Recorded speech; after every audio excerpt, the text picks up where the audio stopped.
Hindi lamang pag may ginawa silang maganda at nasisiyahan kayo, araw-araw ninyong i-appreciate ang inyong nanay. Amen? Mga bata, parang kunti lang yung batang sumagot. Amen! Hallelujah, praise the Lord.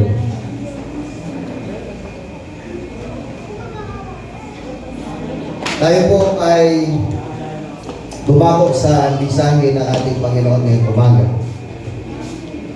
At yung pinasa po kanina sa mga awit or Psalms 145:3 ay pinamagatan kong how big is God? Gaano kalaki ang Diyos? Gaano kalaki ang Diyos? Ulitin ko po yung sinabi dito. Sa awit, parang ayaw yata kumana. Ako pala. How big is God? Gaano kalaki ang ating Panginoong Diyos?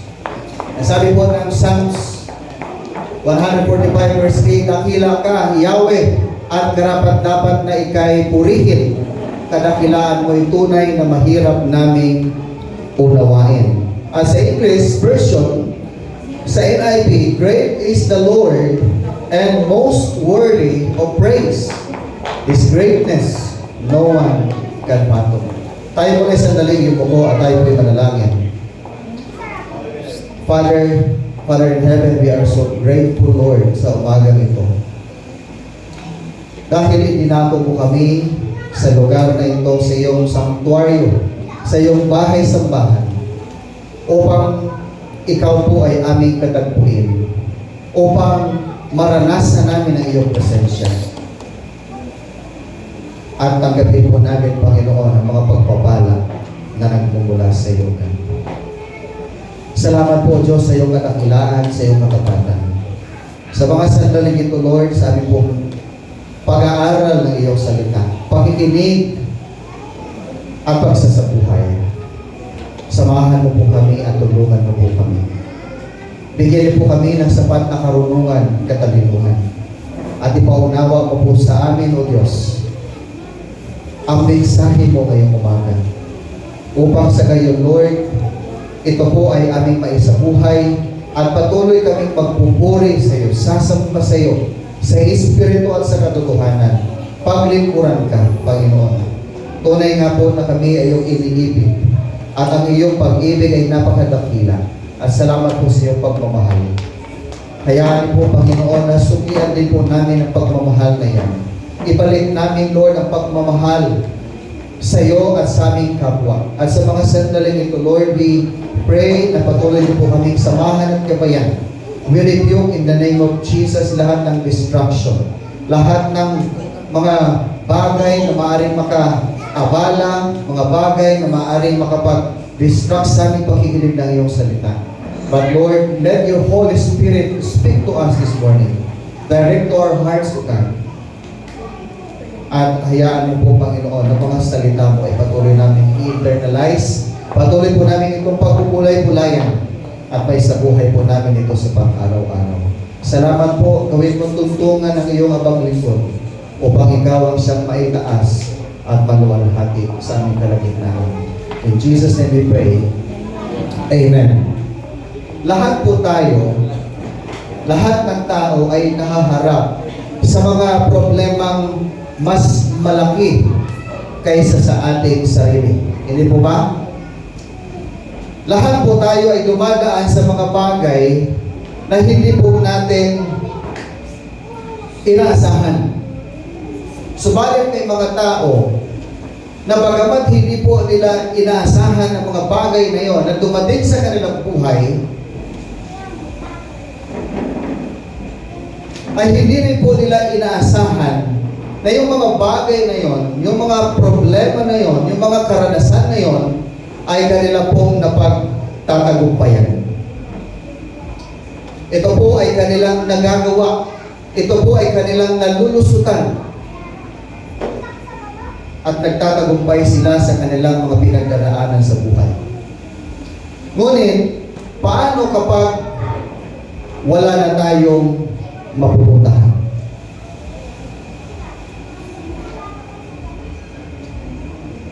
Ano po ang gagawin natin? Mga kapatid, ang mensahe ngayong umaga ay nakatuon po sa 4 na katanungan.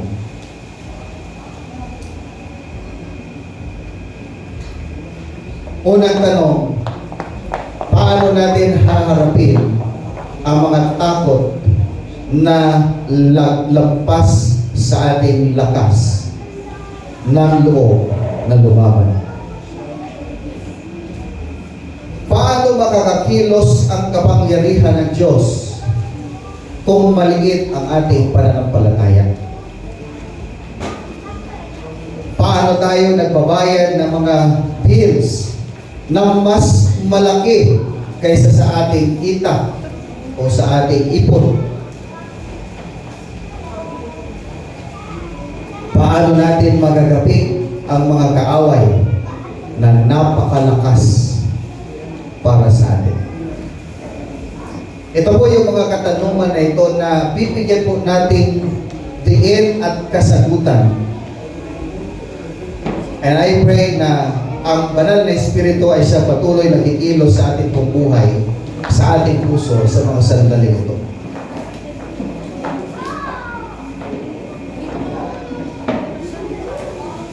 Paano po natin, ano po ang gagawin po natin? Paano po magkakaroon ng kasagutan itong mga katanungan na ito sa ating pong buhay? Ang sagot po ay ipasok ang Diyos na makapangyarihan sa lahat. Papasukin mo ang Diyos sa iyong buhay. Dahil ang Diyos ay dakila, ang Diyos ay mapagmahal, at ang Diyos ay makapangyarihan. Amen? Papasukin natin ang ating Panginoon dahil because God is bigger than our fears. Ang Diyos ay mas malaki kaysa sa ating mga takot o kinakatakutan. Ano po ang sabi ng Isaiah chapter 41 verse 10? So do not fear, for I am with you. Ang Diyos po ay nangusap direkta kay Propeta Isaias. Dahil po nakita ni Propeta Isaias na yung kanyang mga kababayan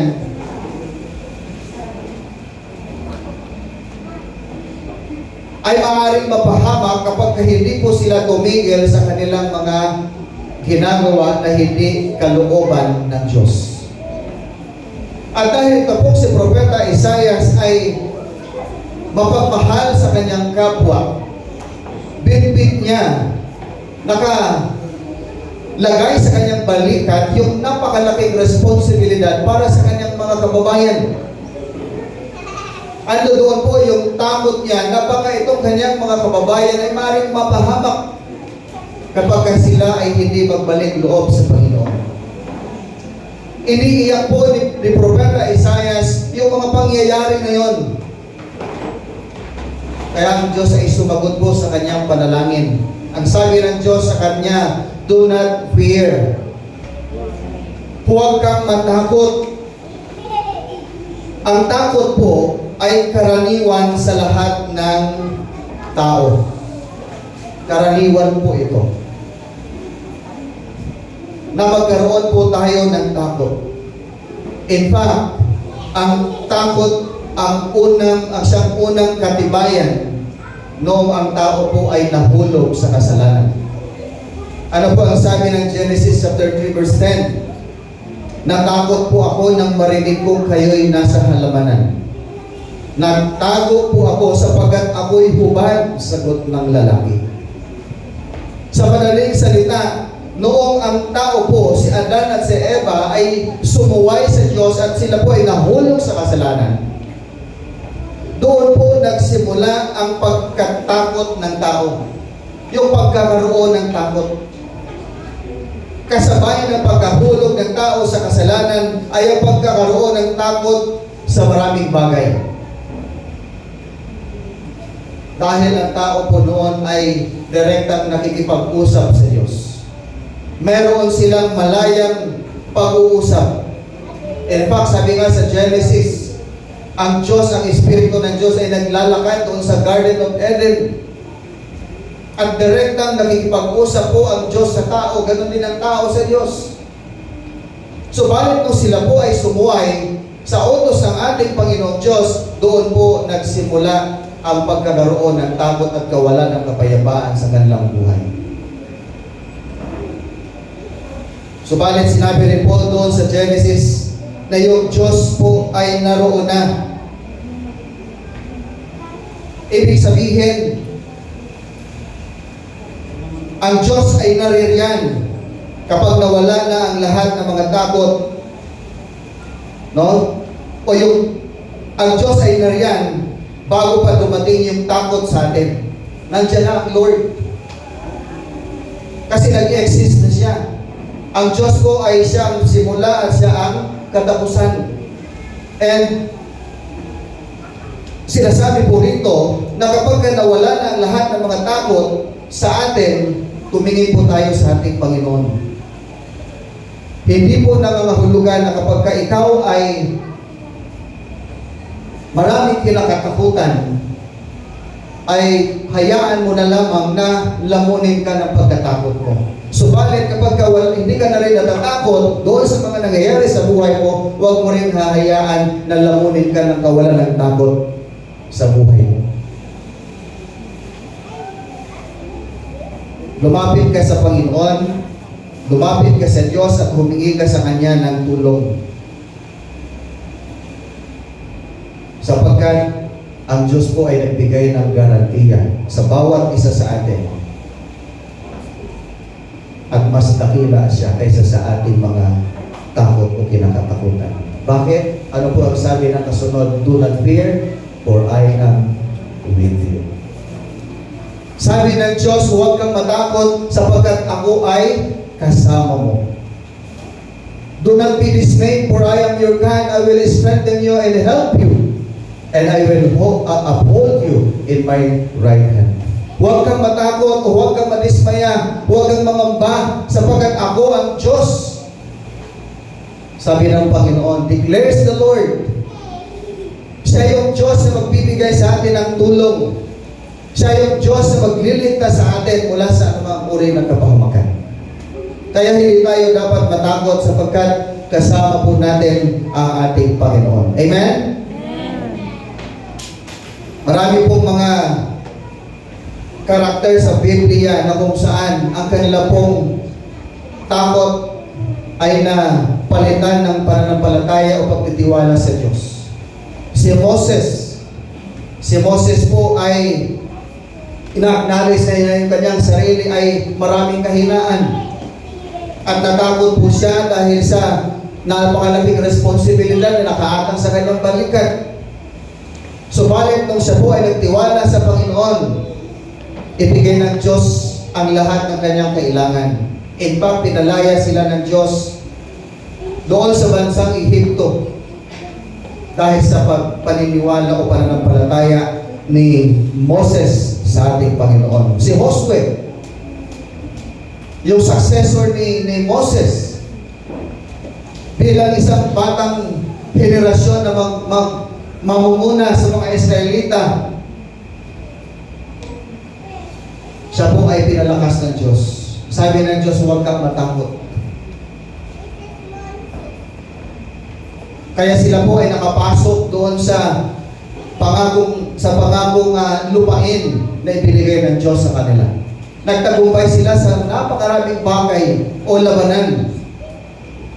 Si David po ay takot na takot dahil napakarami niyang kaaway. Anong sabi niya sa Psalms 23:4? Even though I walk through the darkest valley, I will fear no evil. Kahit ako ay maglalakad sa kadiliman, hindi ako matatakot. Bakit? Anong sabi niya? For you are with me. Sabi ni Hari David. Dahil kasama kita, Panginoon. Kasama kita, O Diyos, kaya hindi ako matatakot kahit ako ay lalakad sa kadiliman, kahit napakaraming kaaway o nagbabadyang kapahamakan. Your rod and your staff, they will comfort me.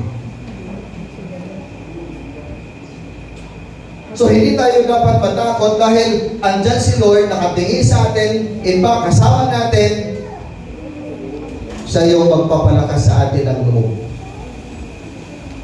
upang labanan ng anumang takot, upang labanan ng anumang mga problema sa buhay. Hindi tayo dapat matakot.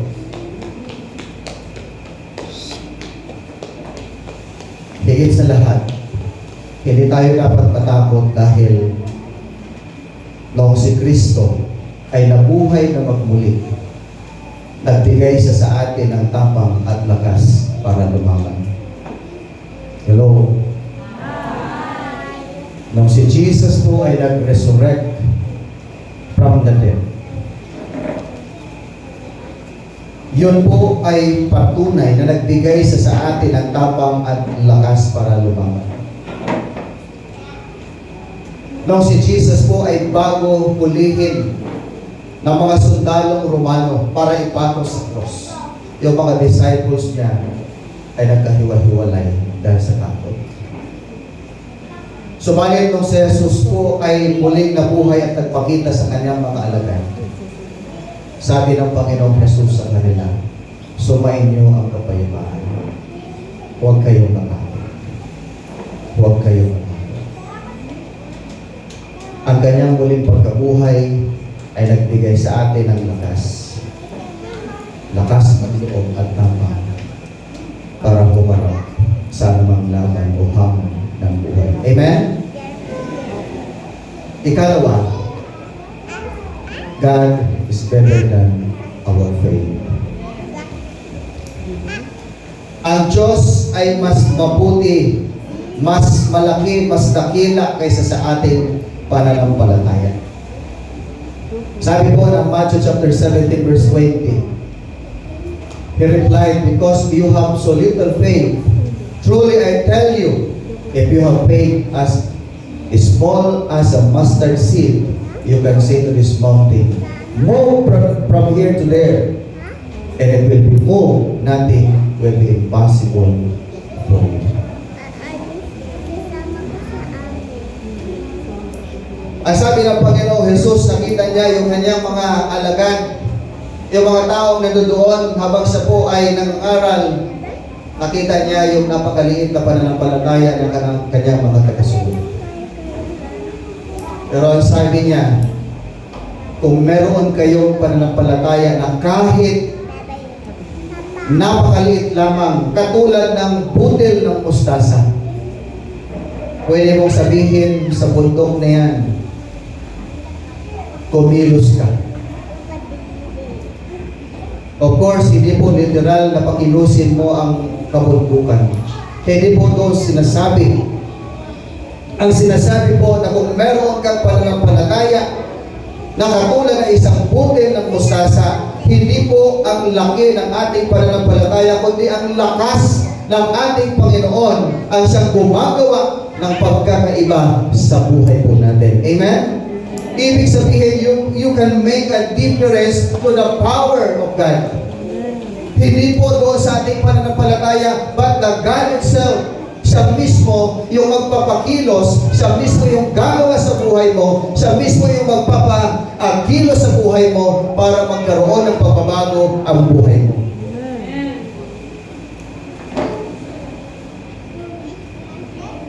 Hindi po ang ating pananampalataya ang magpapakilos, ang kapangyarihan ng Diyos mismo.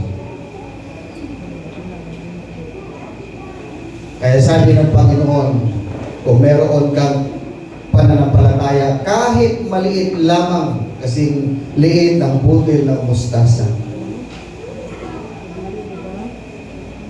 mangyayari ang mga imposible. Amen? mangyayari ang mga imposible sa buhay mo. Yan bang dasal ka ng dasal. Tapos para sabi mo sa sarili mo, parang wala namang nangyayari sa buhay ko. Pinagdasal mo yung asawa mo, Lord, baguhin mo ng asawa ko. Punong-puno na ako, sawang-sawa na ako sa kanya. Huwag naman sana humantong sa pagkakataon.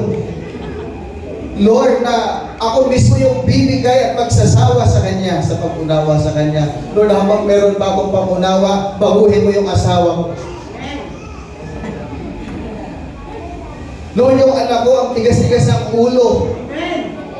Sumasagot sa akin. Alam niyo ba mga bata? Ang pinakamasakit na nararamdaman ng isang ina o ng isang ama, ng magulang, ay yung sagot-sagutin sila ng kanilang anak. Yun ang pinakamasakit. Bakit? Dahil alam ng magulang na hindi ganon ang pagpapalaki niya sa kanyang mga anak. Kaya masakit sa isang magulang na kapag ang mga anak ay sumasagot-sagot at sumusuway sa kanilang mga utos. At yung mga magulang, kahit ganyan yung ugali ng kanilang mga anak, hindi sila magsasawa na magdasal. Lumapit sa Diyos, Lord, pagalingin mo gawin mo mabuti, gawin mo mabait yung anak ko. Baguhin mo yung puso niya, yung kaisipan niya, yung pananaw niya sa buhay.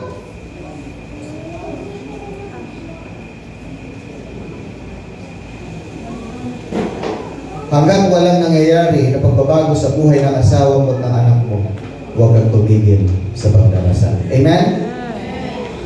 Manatili sa iyo ang pananampalataya kahit maliit lamang kasing liit ng butil ng mustasa. Bakit? Dahil pag ikaw ay patuloy na magtiwala sa Diyos, despite doon sa parang nakikita mong walang nangyayari sa buhay mo, ang Diyos po ang siyang kikilos, ang Diyos ang gagawa mismo sa buhay mo at sa buhay ng mga mahal mo. Amen po ba? Ganon ang Diyos. Magagawa ng Diyos kahit yung mga imposible para sa tao. Kaya sa mga magulang, huwag po tayong magsasawa na ipanalangin ang ating mga anak. Amen? Huwag po tayong panghinaan ng loob. Huwag po tayong tumalikod sa Diyos dahil parang nakikita natin walang nangyayari sa buhay po natin. Magpatuloy ka sa Panginoon. Paglingkuran mo siya.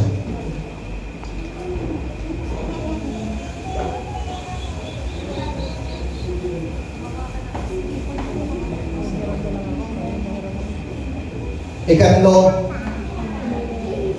God is richer than our debts. Hindi po yung literal na debits na mga pagkakautang natin. Ibig sabihin po nito, ito yung mga obligasyon. Ito po yung ating mga pangangailangan sa buhay na dapat po natin matugunan.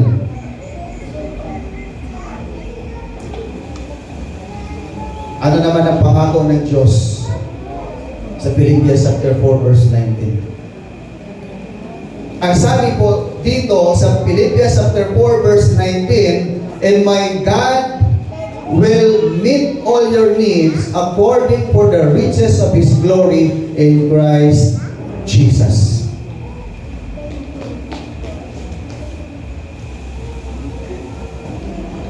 Ito pong mensahe ni Apostol Pablo sa Philippian Church ay nagpapakita po at nagsasabi ng abundance of God's resources. Ibig sabihin, yung lahat po ng mga nakikita po natin sa ating pong paligid, lahat yan ay nagmumula sa ating Panginoon. Amen? Lahat yan ay galing sa Diyos. Lahat yan siyang naglikha. Kung ano ang meron sa iyo, yan ay galing sa Diyos.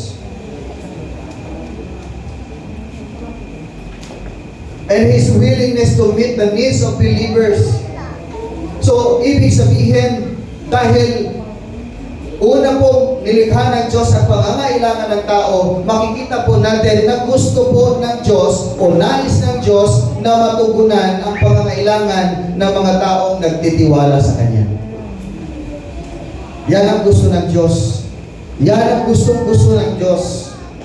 yung ibigay sa kanyang mga anak, sa mga taong nagtitiwala sa kanya, yun pong pangangailangan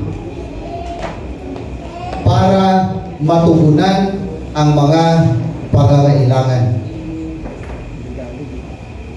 Subalit, dapat lang tayo magtiwala kung kailan niya ito ipagkakaloob sa atin. Trusting in God's timing. Alam niyo po mga kapatid, pag sinabing trusting in God's timing, yung timing ni Lord, yan ang pinaka-crucial. Bakit? Bakit crucial? Dahil minsan, sa kakahintay natin, at hindi na tayo marunong maghintay, tayo po ang gumagawa sa sarili natin ng paraan para matugunan yung ating pangangailangan. Tayo mismo, which is hindi po naka-align doon sa plano ng Diyos, hindi naka-align doon sa gusto ng Diyos. Kaya po si Lord ay nagbibigay ng abundance blessing sa kanyang mga anak. It is willingness not to meet the needs of the believers. Ay gusto po ng Panginoon, gusto rin ng Diyos na matutunan mong maghintay doon sa mga ipagkakaloob niya sa iyo. Matuto lamang po tayong maghintay doon po sa kanyang mga pagpapala. Yung blessing po ni Lord ay both physical and spiritual na sinasabi po dito.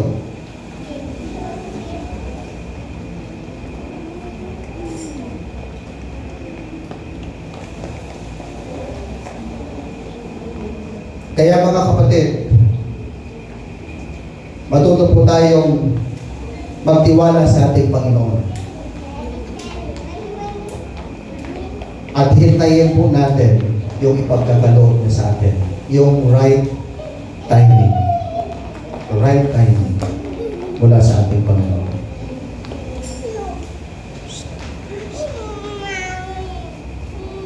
Recently, grabe po yung mga pumapasok sa isip ko. Mga plano in the future.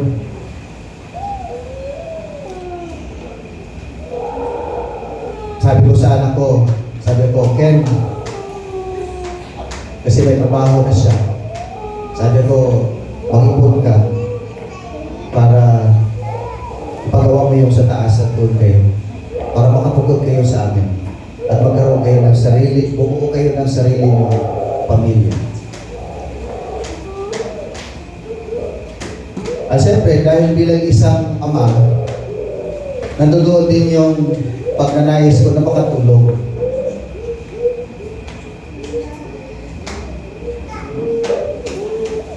Tapos, sunod-sunod yung katok ni Bill, ni Kuya Bill at saka ni Kuya Juna, Ate Judith.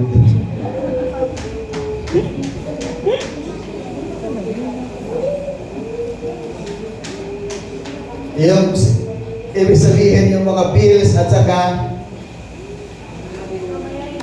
yung due date mismo ng mga bills.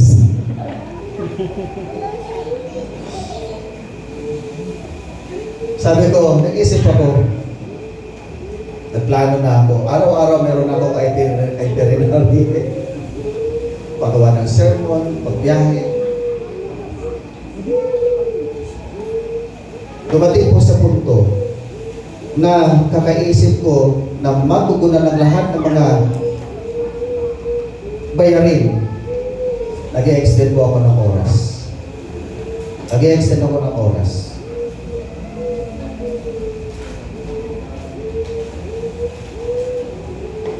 At extend ng oras, siyempre, naragdagan din yung kita. Pero alam po ninyo, may tinuro si Lord sa akin. May tinuro siya sa akin. Sabi ko, bakit kaya nag-i-extend naman ako ng oras, kumikita naman ako ng sobra, pero bakit parang nauwi lang sa wala ang lahat? Bakit parang bitin pa rin? Bakit parang kulang pa rin?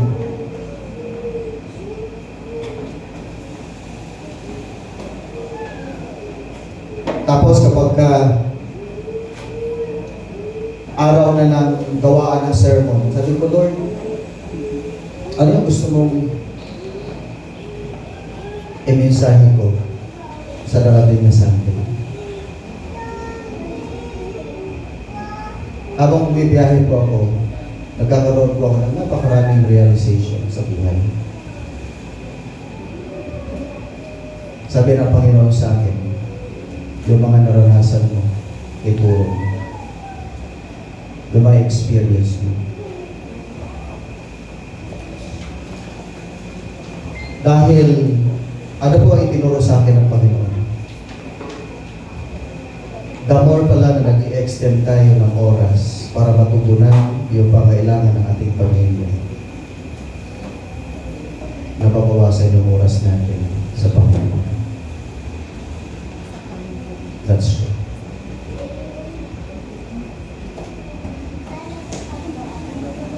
Dahil sa pag-iisip po natin na kumita, makaipon, nag-extend po tayo ng oras sa pagtatrabaho para mataguyod natin yung pangailangan ng ating pamilya. Subalit, sa mga oras na nadaragdag doon sa pagsisikap mo, nababawasan naman ang oras mo sa Panginoon. Kaya sabi ko, Lord, ayoko ng ganito. Ayoko ng ganitong buhay. Ayoko hindi ko magampanan kung ano yung pagkatawag mo sa akin. Gusto kong sumunod sa iyo. Gusto kong gawin, Lord, kung ano yung nakaatang sa aking balikan. Talagang ipinag-pray ko sa Panginoon, iniluhod ko sa Panginoon. Kaya sabi ng Lord, hindi ganyan. Kumikita ka naman kahit hindi ka mag-extend ng oras. Alam niyo po, mula nung ipinag-pray ko yung gano'n, hindi na po ako inaabutan ng hating gabi o madaling araw sa kalsada. Umuwi po ako ng bahay bago pa lamang maghating gabi. Kahit ang hali na ako yan. 11:59 pa. 11:59, nasa bahay na po ako.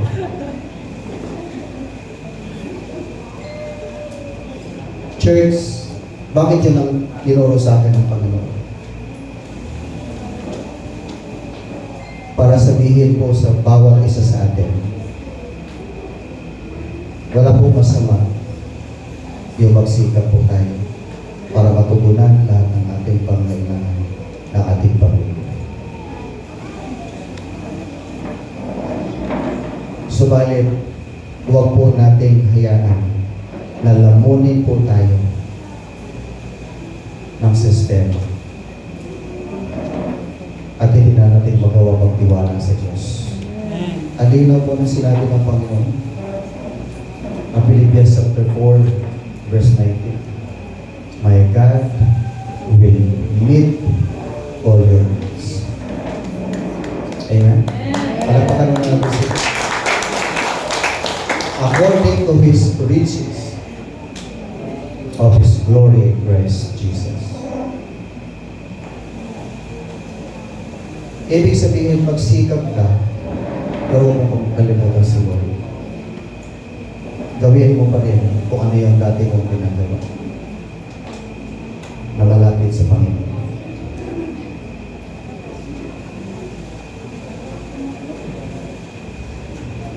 Ito po, Philippians chapter 4, verse 19. Ay hindi lamang po tumutukoy sa pagpapala ng Panginoon. Sinulat ito ni Apostol Pablo dahil yung Philippian church ay napaka-generous. Sila po ay mapagbigay na simbahan. Tinutulungan nila yung kanilang kapwa na nangangailangan. Yung kayamanan ng isa ay kayamanan ng lahat. Ganon po sila. Sa church, nagtutulungan sila. Kaya yung mensahe po na ito ni Apostol Pablo, ay hindi lamang kung paano tugunin yung pangangailangan ng mga mananampalataya, kundi kung paano rin po tayo tumugon doon sa tawag ng ating Panginoon. Yung tumulong sa ating kapwa, yung magbigay sa ating kapwa, magbigay sa gawain ng ating Panginoon para rin po itulong sa mga higahos sa buhay.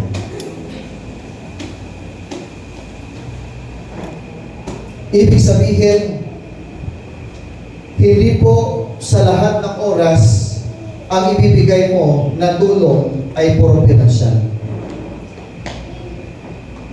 Ang una mo munang ibigay sa Diyos ay ang buhay mo, ang puso mo, ang oras mo sa Kanya.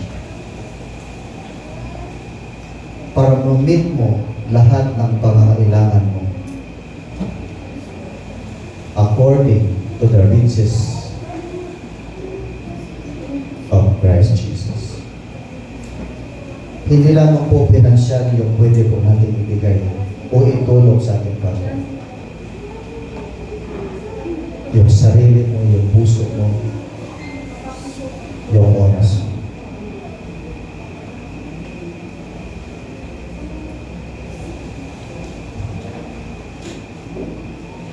At kapag matutunan po natin na ibigay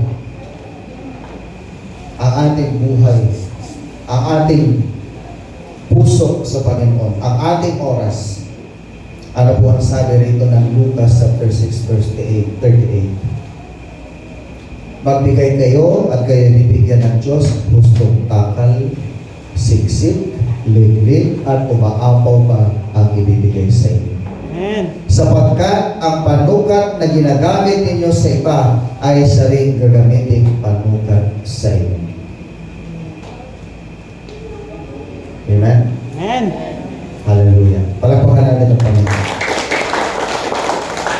Ibig sabihin, kung ano ang ginawa mo, babalik sa iyo. Kung ano ang itinanim mo, yun ang aanin mo.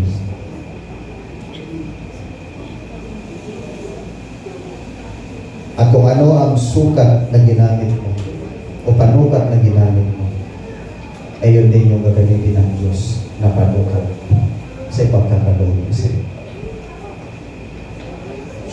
Kaya kung ibigay mo ang buhay mo sa Panginoon, ibigay mo ang puso mo sa Panginoon, ibigay mo ang oras mo sa Panginoon,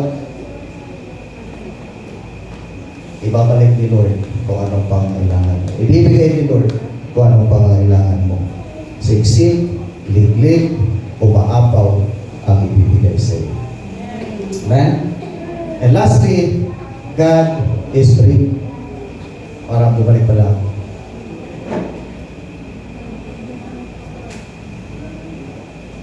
Kaya naman pala. Baliktad naman pala yung pointer ko.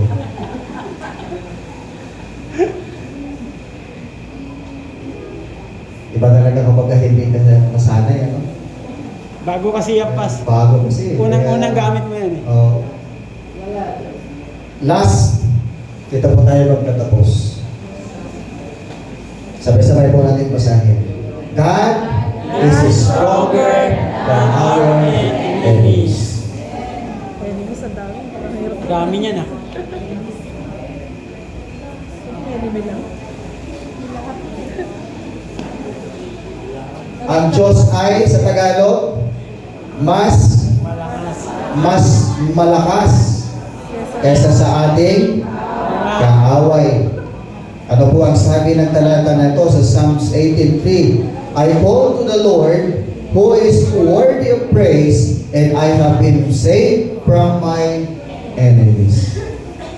Ngayon alam niyo na kung bakit God is stronger than our enemies. Isa lang ba kaaway mo? Dami. Marami tayong kaaway. Sa labas nga yung iba eh. Ano? Alam po ninyo itong Psalms 18:3. Ito po yung panahon na maraming kaaway si David. Bukod sa mga kalaban nila na ipinapalusog sa kanila ng Diyos para i-invade yung mga lugar na yun, yung bansa na yun, meron pa siyang kaaway na talagang takot na takot siya. Si Haring Solomon. na ama ng kanyang kaibigan, matalik na kaibigan. Dahil pinapapatay siya. Dahil sa inggit ni Haring Solomon kay David.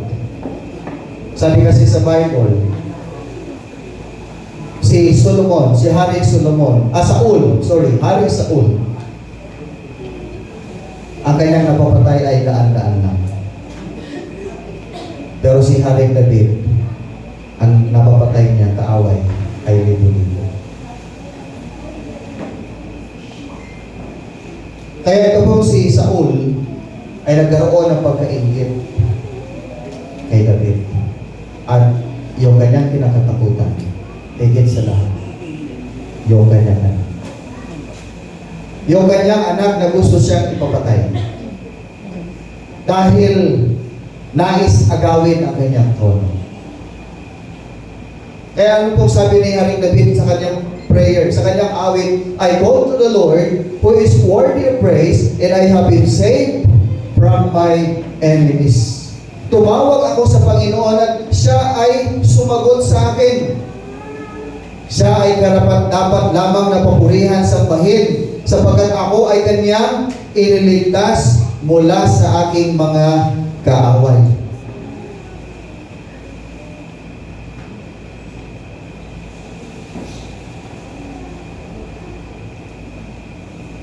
Paano po napagtagumpayan ng salmista na ito ni Haring David yung kanya pong mga kaaway?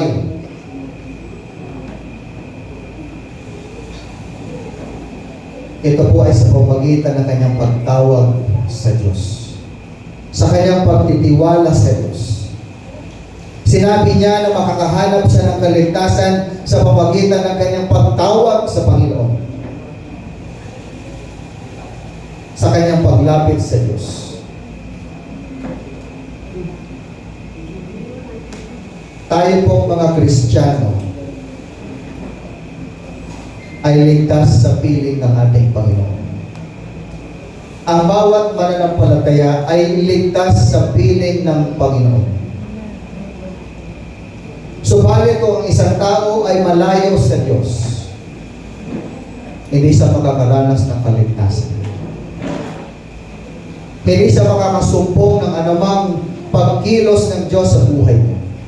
Hindi niya po yun mararanasan. But if you trust in the Lord, you call Him. Kaya sa panahon na ikaw ay nasa panganib, sa panahon na napakarami mong kaaway, sa mga panahon na maraming nagpapadyang kapahamakan sa buhay mo, tumawag ka sa Panginoon at ililigtas kayo. Ang pagtawag po natin sa Diyos ay kasama roon ang pananampalataya at pagtitiwala sa Kanya. Kaya once na tayo po'y tumawag sa ating Panginoon, alam ng Diyos na may tiwala ka sa Kanya. Nananalig ka sa Kanya. Na mayroong gagawin ng Diyos sa buhay mo. Church, ang mga mananampalataya ay binigyan ng Diyos ng baluti upang tayo po ay makalaban at magtagumpay sa ating mga kaaway. Ephesians chapter 6 verse 11 to 18. Nandoon po ang baluti ng Diyos na dapat suot-suot po natin. Huwag nating alisin. Huwag nating tanggalin. Ano ba yung baluti na ito? Basahin ko po sa inyo para malaman po ng marami sa atin.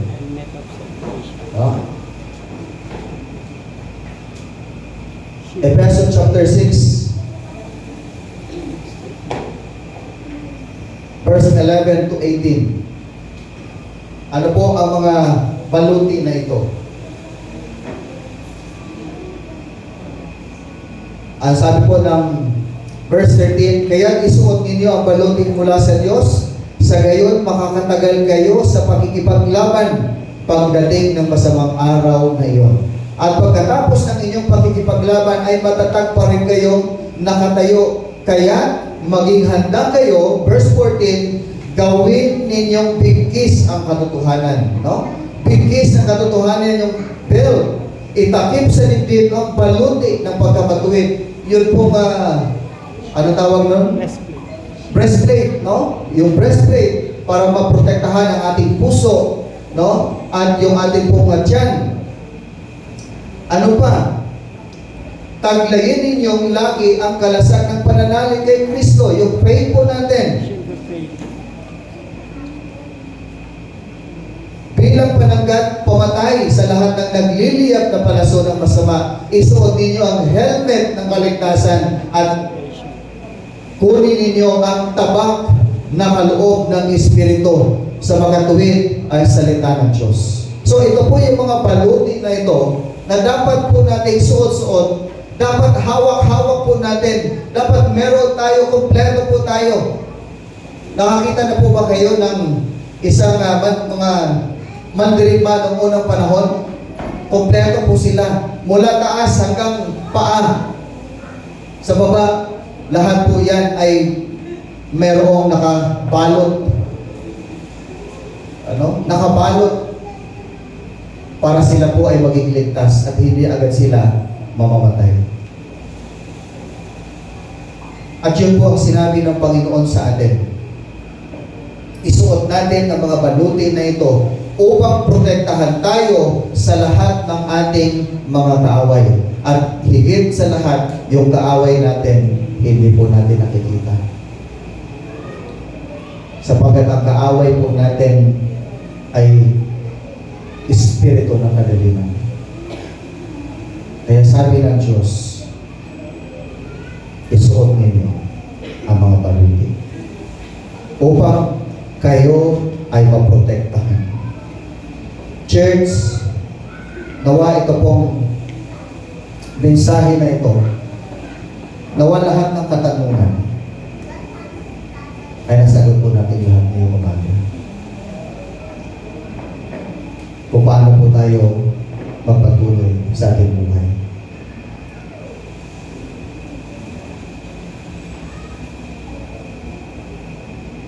Lagi po natin tatandaan, ang tagumpay ng mananampalataya ay may katiyakan. Hello? Ang tagumpay ng mga mananampalataya ay may katiyakan. Dahil si Kristo ay namatay at muling nabuhay. At sa kanyang kamatayan at muling pagkabuhay ay nakamit niya yung sukdulang tagumpay. At yung tagumpay na yun ay iniiwan niya sa bawat nagtitiwala sa kanya. Amen? Lagi nating tandaan, ang Diyos na nagligtas sa atin ay kaya tayong panatilihin hanggang langit. And lastly, ang biyaya ng Diyos ay sapat upang matugunan ang mga pangailangan ng bawat nagtitiwala sa Kanya. Kaya huwag kang matakot, huwag kang makamit. Magsikap ka, subalit pilitin mo magkaroon ng oras sa Panginoon. And the best way, surrender your life to the Lord. Suko mo ang iyong buhay sa Panginoon. Amen? At bilang ating pong pangwakas, hinihiling ko po ang praise and worship team para po sa ating song of response. Awitin po natin yung